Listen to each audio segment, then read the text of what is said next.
Hello, my name is Will the Gamer. Today I'm going to be talking about mounts and vehicles. So in my game there is going to be a distinct separation between mounts and vehicles. A mount is something that can be summoned at any time. You summon them in and outside of time using the void gates and voila, you've got a horse. Vehicles must be summoned from specific void gates, however. Ships must be summoned at a dock, and airships must be summoned at a sky dock. There are also land-based vehicles that must be summoned at workshops. So let's get into the details. First we'll start talking about mounts because they're easier to talk about. Mounts are your, well, essentially basic mounts, like you'd find in World of Warcraft. But they're going to handle a bit differently. There will be one type of mount for each faction, so everybody within that faction can have that one type of mount. Then there will be one mount for each race, where only that specific race can have that one type of mount. I have always liked the idea of having race-based mounts, because it has always given a sense of uniqueness to that specific race.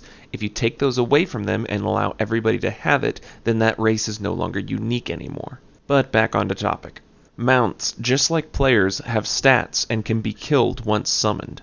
A mount's stats are health, armor, speed, acceleration, turn rate, stamina, and attack. Each breed of mount has its own pros and cons which the player must weigh in their head. On top of that, players will be able to add weapons and armor to certain mounts in order to improve their abilities or their stats, though some armor may also come at a cost. A horse mount may have good speed, good acceleration, and good turn rate, as well as good stamina, but if I was to say put a ton of heavy armor on it, it would have a lot more health, a lot more armor, but it would lose out on all of its primary stats, or at least take a hit to them. In this way, a player must decide what he really wants for battle, or wherever it is the player is going. Are you going to a siege? Maybe you want to bring an elephant with you. An elephant has high armor, high health, and can ram through castle gates. But they're very slow, so you probably don't want to bring them cross-country. Are you going into PvP? Maybe you want one of the cheetah mounts. Very low stamina, but extreme acceleration, allowing you to catch up to your targets faster. Or possibly you're going cross-country and you need a mount to follow you that can go through either dense terrains, navigate through forests and rivers, something that can get you around and also get you far. You probably want one of the direwolf mounts. They have good speed and stamina, but their primary ability allows them to jump off walls, and they also have the ability to swim, which not all mounts have. Every mount that you pick in the game is going to have its own pros and cons. You must, as a player, weigh what you need first. That being said, mounts can also be bred to maximize their efficiency. This will require that a player owns land to be used as a ranch. And I'll go more into detail about the different types of player housing once I do the player housing episode. If a player has a ranch and the same breed of mount, both male and female, he will be able to breed them. Breeding mounts is incredibly complicated, and I could probably dedicate a whole video to it, and I probably will, to be honest. But the idea is that you're trying to breed the highest grade of mount, which is a Tier 3 mount. Tier 3 mounts can only be bred, and thus they're very lucrative. A Tier 3 mount will have much better stats than their original lineage. It also makes it so that their specific breed ability is much stronger. A horse will be able to gallop longer, a wolf will be able to jump higher, and an elephant will be able to smash through gates faster. Thus, even when a player unlocks a Tier 1 mount, they know for a fact that they're going to have to put a lot of work into it to get the best possible version of that mount. Or they could just buy one, whatever. If you want to know how many different types of mounts in the game, I can't say for certain yet because I haven't written them all. But so far, I think I have about 48 different types of mounts, last I checked. There's of course the 2 different faction mounts and the 10 different racial mounts. Then there are mounts that you can only catch in the wild using the capture minigame. Then there are certain breeds of mounts you can only buy from specific vendors. And then the most rare, probably, are the ones that you can only get from quest rewards. Mostly due to the fact that quests that reward you with mounts are extremely rare, and the quest is probably very difficult. And on top of that, it randomizes the gender of the mount. Therefore, you'll have to just hope that you get the one you need. The quests generally aren't repeatable either, so you'll basically only have one shot at getting a mount. This means you'll have to buy the other gender of that mount in order to breed it. Anyways, that's enough about mounts for today. If you want more details, let me know in the comments, and I'll go into extreme detail about any mount you want. Onward to vehicles. The two primary vehicles that people are going to be striving to get are ships and airships. Ships can only go on water, but are far less costly than airships. And airships come at the cost of much more resources, but allowing you to travel the skies, though albeit you won't be able to land many places. Individual players should be able to afford ships of certain sizes without too much difficulty. Ship sizes from smallest to largest are as thus. You have your fishing boats, your trade boats. Following that you have frigate, brig, destroyer, and man-o-war. Fishing and trade boats are going to be commonly used by players. Fishing boats are small, fast boats that don't have any weapons on them that can be used to transport yourself to far-off locations in a relatively fast manner over the water and get you to spots where you can go fishing, harpooning, etc., etc. Trade ships can be manned by a single person and can transport large quantities of shipping crates over the ocean. This allows traders to avoid land-based routes that might be more dangerous. It also allows traders to do cross-continent trading, which can be more dangerous but is also much more lucrative. Now I'll get into more detail about the larger warships. The frigate is a 5-man ship with 4 cannons. That means you need 1 person to steer and 4 people on the guns. The brig is a 10-man ship that has 8 cannons, 1 mortar, and a pilot. The destroyer is a 25-man ship that has 20 guns, 4 mortars, and a pilot. A man-of-war is a 50-man vessel with 43 guns, 6 mortars, and a pilot. If you're smart, you've probably already noticed that these warships have a very similar size to raid sizes, and on that you would be completely correct. You see, there are bosses that can only be defeated in vehicles. A 5-man group might take a frigate out to hunt sirens. A 10-man group might take out a brig to hunt sea serpents. A 25-man group might take out a destroyer in order to hunt hydras. And a 50-man group might take out a man-o-war in order to hunt a kraken or a sea giant.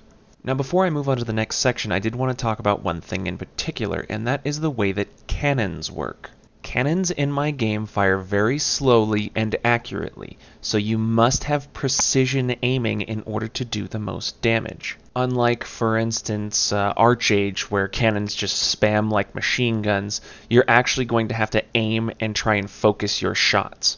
Cannons will also have very meaningful impact. If you were to, say, hit a player on another ship with a cannon, they would go flying. Which also brings us to naval combat, which I'll probably talk about another day because PvP is complicated. Anyways, onwards to airships. Airships are, as you probably have guessed, ships in the air. My specific airships within my specific mythos are held aloft by wind crystals and propelled forward by fire crystals. The fire crystals are put into an engine-like container where they will provide forward momentum. The wind crystals will be used with smaller fire crystals in order to provide lift. This lift is also supported by propellers on both sides of the ship. Since my mythos has such specific designs for airships, it's very difficult for me to find pictures on it. So I'll probably just use whatever thing that is closest, which is what I usually use anyway, since most, if not all, of the pictures that I use to describe things are mostly inaccurate. Anyways, back to airships. Airships can only land in very specific spots. They can dock at a sky harbor, they can land out in open fields, and most towns and villages, as well as cities, will have areas for smaller airships to land. But I make it a very specific point that airships cannot land anywhere, and this is for very good reason. Anyways, so onwards to the airship classes. The first and only single-man, fully autonomous airship is the trade barge. Trade barges operate similarly to trade ships, but with a lot less freedom of motion. You see, a trade barge is actually a fairly large airship, even though it's only a single man, thus it can only dock at certain places. This means it's limited usually to only major cities or fully upgraded towns. And I'll talk about town upgrades in a different video. This limits traders to what markets they can sell at, but I'll go over all that in a trading video because the trade system is very complex in my game. Anyways, now we'll move on to the warships. The smallest flight-capable ship is a fighter, but that's not actually an airship, and I'll go into that later. The airship sizes are corvette, cruiser, battlecruiser, and carrier. Corvettes are small 5-man airships that can use 4 guns and 1 pilot. These are the most versatile of the airships and can land at the most places, as they're about half the size of a trade barge. Next up is the cruiser, which is a 10-man airship. It features 8 cannons, a swivel gun, and a pilot. It is also roughly the same size as a trade barge, which means it can only land in certain places. The 25-man airship is the battlecruiser. A battlecruiser has 16 cannons, 8 swivel guns, and a pilot, and it can only land at a sky harbor. The 50-man airship is called the carrier. The carrier is by far the largest ship in the fleet and houses the most impressive arsenal of all.